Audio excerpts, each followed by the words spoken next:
I'm Jade Symons, and this is SEO in 2024 Additional Insights.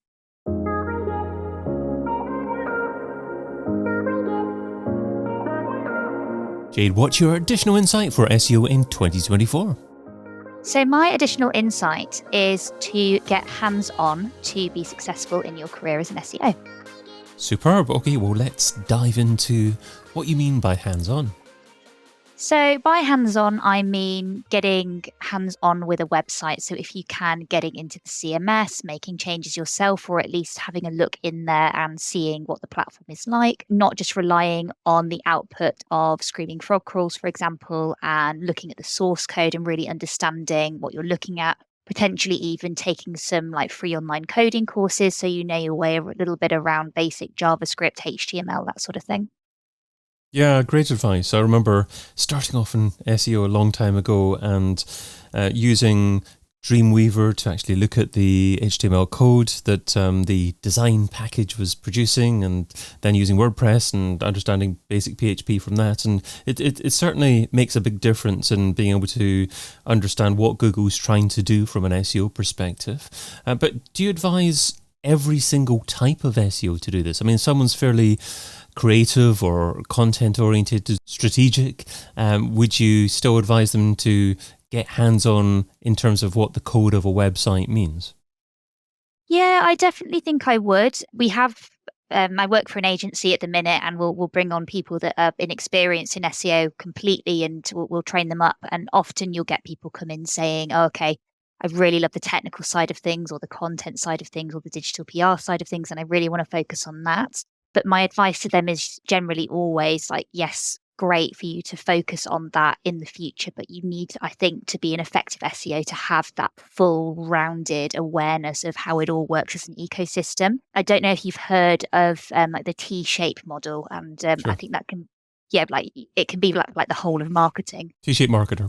Yeah, exactly. So it works for like, I've got a broad understanding of everything, and you might be a specialist in PPC or whatever, but I think that actually works quite well for SEO too. So you've got this broad understanding of everything in like the SEO universe, and then you have your specialism of, technical or whatever that might be, or content in this case. So yeah, I think it's good for everybody, any SEO, no matter what your specialism, to have an understanding of the whole lot. Oh, wonderful. Okay, a T within a T, essentially. So yeah, exactly.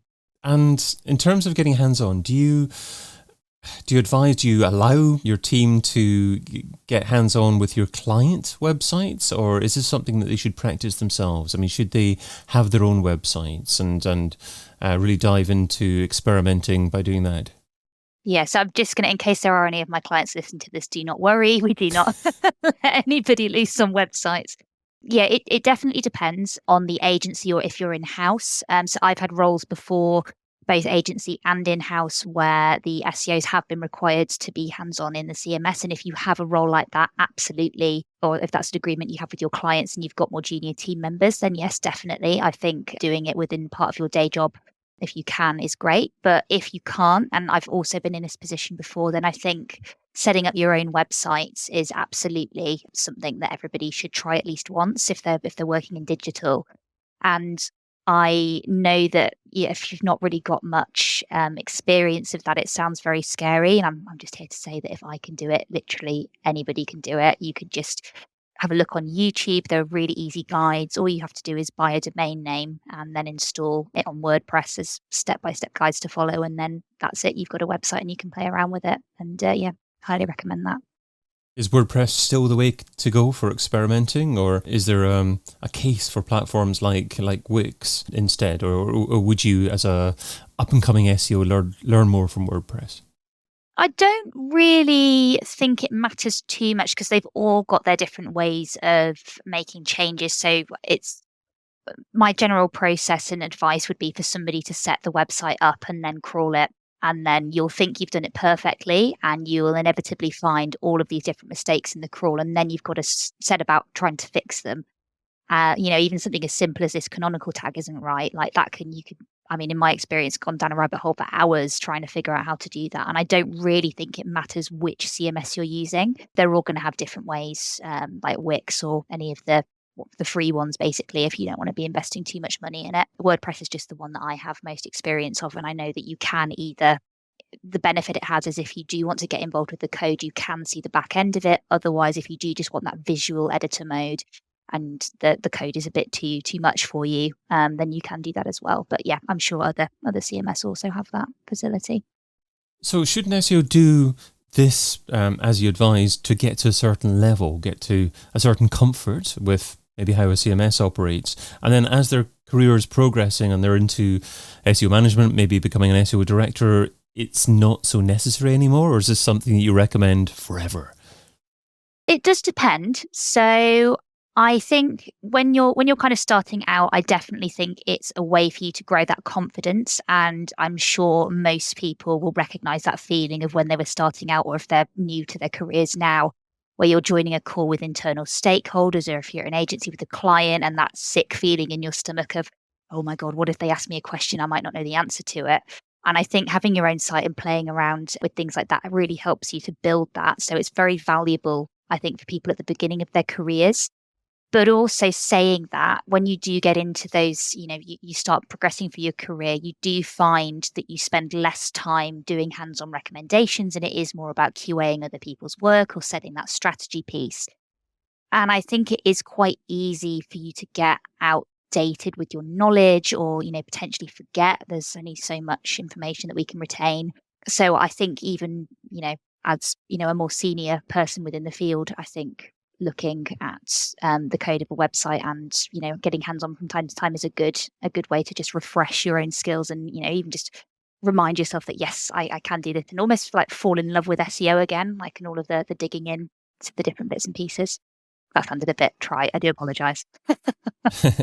Do you try to incorporate lessons from these individual projects into internal training sessions and agencies? Because I'm imagining that if you're asking individuals, SEOs within your team, to give examples of what they're working on and lessons they have learned from that, then that could be quite interactive and appealing to other people attending the training session. Yeah, absolutely. And I think it is always quite nice when you can, if you're training somebody and you can come up with these, because you can teach best practice, but best practice isn't always what realistically happens when you're actually working with a website. Like, there's always special cases and different things. So I think it's really valuable to talk about those edge cases. And also, I think it's something that we haven't done it recently, but something we used to do, and I definitely would like us to set up again, is we had a website that we'd set up just for our inexperienced hires to play around on, and we'd give them a subfolder each, and okay, optimize this for this keyword, for example, and that would then allow them to come back and train each other as well on what they'd found and the difficulties, and be working out together how to fix things. So yeah, I think it could be really valuable in that sense as well. Superb. And I think you mentioned that in conversations with clients, the SEO exec or whoever's actually doing this themselves may take lessons from that and be more confident at speaking with clients as a result of actually practically going through this themselves. Yeah, absolutely. And I think, to be honest with you, 80% of your success as an SEO in your career does lie in your ability to be confident in what you're saying and sell. Most of what we do is selling. It's either, you've got the practical things of selling if you're pitching in as an agency to clients, but we also have to sell into internal stakeholders or to our clients to get them to actually implement things. We have to sell ideas to developers and persuade them that, yes, this should be added to the backlog and prioritized in the dev queue. And I think you may get some people who are very naturally good at selling, and you could give them anything and they could have a go at selling it and they do a great job. But I think for the most part, it's much easier to be authentic and real and do a good job, really, of selling your cause if you understand it and you feel confident about what you're talking about. So over the next couple of years, we might see AI take more of an active role in the development of best practice within a CMS to ensure that everything's optimized, and maybe even surpassing a lot of what a junior SEO may be doing. Is there anything that a newer SEO can do to try and grow their career without fear that the AI software, whatever AI platform that is being used, will take over from what they're actively doing on a day-to-day basis? Sure. I'm seriously really, really excited about AI. And we've had conversations, with, is it going to take our jobs? And, it was all over the industry like 6 months ago or so. I think my advice to anybody starting out, but also anybody who's already in the industry, is to not be afraid of AI and to start playing around with it and learning how to use it. Because at the end of the day, there's still going to need to be the human input into the AI. So I'd almost treat it as a new tool set that we need to pick up and learn. As much as you know how to use crawling software or keyword research tools, I think being able to use AI, generative AI, and other forms of that is, a really strong thing to have in your tool set. And I think it will, if you have this newer generation of SEOs coming up that are doing this, I actually think that's going to start setting some people apart from people that have maybe been in the industry a while and aren't investigating the new technologies and learning how to use them. Great. So you're essentially saying that your SEOs especially need to be getting hands-on with AI. So as well as CMSs, that's another technology they need to master, and it's a case of perhaps they could actually do that in their own time as well and figure out how it works, and that will probably assist them with their careers. Yeah, absolutely. And I'd say as well, like, as much as doing it in their own time, I think trying to weave it into your day-to-day work as well is a great way of doing that. And, figuring out I think it's like how to work smarter, not harder. Like, if you can use AI, obviously, depending on like your company's regulations. I know some companies don't like the use of generative AI at all, but if within the framework of your job and your role, you are able to use it, then I'd highly recommend trying to bake it in to what you're doing. And I think any decent company would welcome, their employees exploring these tools to try and make themselves more efficient when they're working. So is there a certain amount of time that companies, the agencies, do you think should allocate their SEOs to self-learn and improve what they're doing and experiment a little bit more? Yeah, ideally. And that is something that sound like I'm doing a job advert for my company, but we absolutely do offer that. And it's quite a generous amount of time, actually, which is set aside for that self-development and learning. But other places that I've worked as well, it does typically tend to be agency, but I think some in-house companies do it as well. And they set aside that time to, allow you to use that time to explore new technologies and to get better at your job, and also laying on the trainings themselves as well. Like, if you are new to your career and you're looking for somewhere to start working, asking what their training and learning and development programs are like is a really great thing to do at interview. And they should be saying, we have these training courses and it's a continuous learning thing, and it's not just you join and you have your onboarding training and that's it. It should be this lifelong or career-long process of learning within SEO, and your company should be enabling you to do that.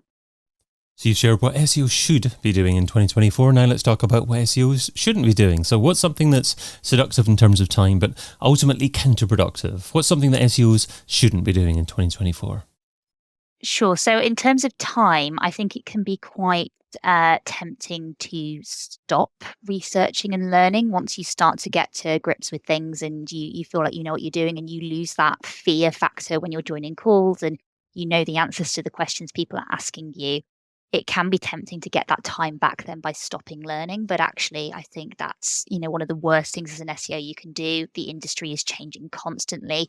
You could be, 1 month, 2 months down the road and your knowledge could be out of date. So I think you'll end up wasting more time in the long run if you don't keep up to date with changes, because you're going to have to relearn things and be researching before you answer clients or you answer your stakeholders or provide best practice. So yeah, I'd absolutely advise anybody, like, no matter what career level you're at, to just remember to keep learning. I personally read things like Search Engine Land and Search Engine Roundtable each morning. You could subscribe to a podcast like this one or follow people on X or LinkedIn, however works for you.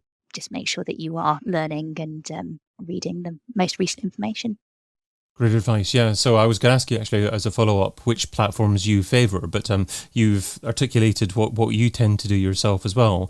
So it's a case of just understanding what your preferred learning style is, be it a podcast, reading, watching videos, being more interactive, and just being consistent with that learning style. Yeah, absolutely. I think everybody learns in different ways. So what works for me isn't necessarily going to work for somebody else. I think, as you said, like the consistency really is key.